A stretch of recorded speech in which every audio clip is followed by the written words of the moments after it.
Hi, I'm Hilary and welcome to my video documentation. Today, I'm going to take you to a journey to explore the concept of assemblage using paint as the core material. In this process, I decided to examine my artistic self by using items that are readily available in almost every household in Australia, and I aim to be as playful and creative as possible. I wanted to examine how paint interacts with different forms of matter. To start, I aimed to investigate the interplay of solids with paint, and I decided to combine rice with paint drops using brush. I chose 4 different colors, which were red, green, blue, and orange. As I started stirring, I noticed how, despite being in the same bowl, rice were forming different shades.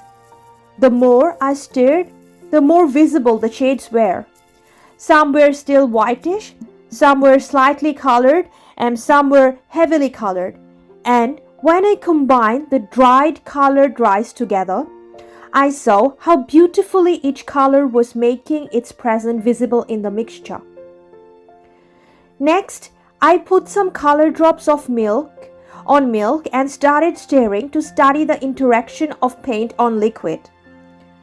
I saw that the intermingling was more visible than solid, and it seemed like the drops were dancing.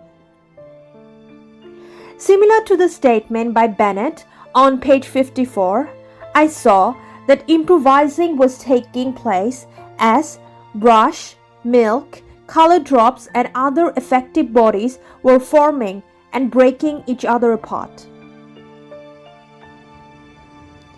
Then I decided to use a different applicator. I always thought that the core of the ochre pieces with the tip off looks like a flower. So I wanted to make a visual art using ochre as an applicator.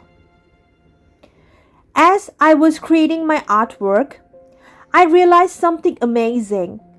The entire activity was leading to better eye-hand coordination, and it was actually encouraging me to perform more open-ended thinking. Similar to Erin Manning on page 60, I understood that in the study of assemblage with paint, something unknown is always emerging. For my final artwork, I chose to make a rangoli, which is an Indian art form. In this art, colored powder is used. I decided to make the powder myself, and to do that, combine paint drops with flour.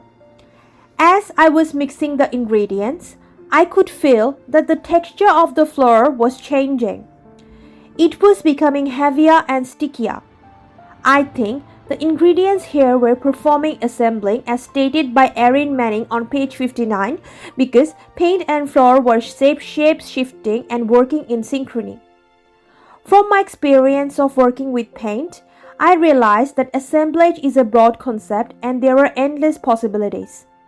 As stated by Manning on page 61, paint assemblages are alive and we should always be open to emerging assemblages. Thank you.